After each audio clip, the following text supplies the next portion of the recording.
Hi எல்லாருக்கும் வணக்கம் and welcome back to my channel Meena's life style. இன்னைக்கு நம்ம சேனலில் லஞ்ச் பாக்ஸ் தான் பார்க்க போகிறோம். ஹஸ்பண்டோட லஞ்சுக்கு என்ன பேக் பண்ணுறேன் அப்படின்னு சொல்லி பார்த்தீங்கன்னா சுட சுட ஒயிட் ரைஸ் தான் வச்சு பேக் பண்ணிக்கிறேன். இன்றைக்கி வந்து ரொம்பவே சிம்பிளான ஒரு லஞ்ச் தான் வந்து நான் ரெடி பண்ணியிருக்கேன். ஒரு பாக்ஸில் வந்து நல்லா சூடாக ஒயிட் ரைஸும் இதுக்கு வந்து காம்பினேஷனாக இன்றைக்கி வந்து கத்திரிக்காய் போட்ட காரக்குழம்பு தான் வந்து பண்ணியிருக்கேன். ஸோ அதை வந்து ஒரு பாக்ஸில் வச்சு பேக் பண்ணியாச்சு. இன்றைக்கி பொரியலுக்கு ஒரே ஒரு பீட்ரூட்டு ஒரு 4 கேரட் இருந்தது. எல்லாத்தையும் சேர்த்து வந்து பார்த்திங்கன்னா பொரியல் பண்ணிட்டேன். ஹஸ்பண்ட் வந்து இந்த பொரியல் வேண்டாம் அப்படின்னு சொல்லிட்டாங்க. ஸோ வந்து பாப்பாவுக்கு வந்து இந்த பொரியல்லே வந்து கொஞ்சமாக ரைஸ் போட்டு மிக்ஸ் பண்ணி காலையிலேயும் வந்து அதை தான் ஊட்டி விட்டுருந்தேன். மதிய லஞ்சுக்கு அதை கொடுக்க போகிறேன்.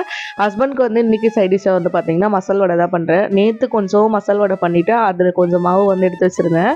ஸோ அதை வந்து இன்றைக்கி காலையில் குட்டி குட்டியாக வந்து பார்த்திங்கன்னா வடை போட்டு எடுத்துக்கிட்டேன். ஸோ காரக்குழம்புக்கும் வடைக்கும் வந்து பார்த்திங்கன்னா காம்பினேஷன் சூப்பராக இருக்கும். ஸோ அதுவே வச்சு வந்து பார்த்திங்கன்னா சூடாக பேக் பண்ணியாச்சு. பாப்பாவோட லஞ்சுக்கு வந்து பீட்ரூட் மிக்ஸ் பண்ண ரைஸ் வச்சுருக்கேன். இன்றைக்கி ஸ்நாக்ஸாக வந்து பார்த்திங்கன்னா ஒரு கொய்யாப்பழம் வைக்கிறேன். அவ்வளோதான்.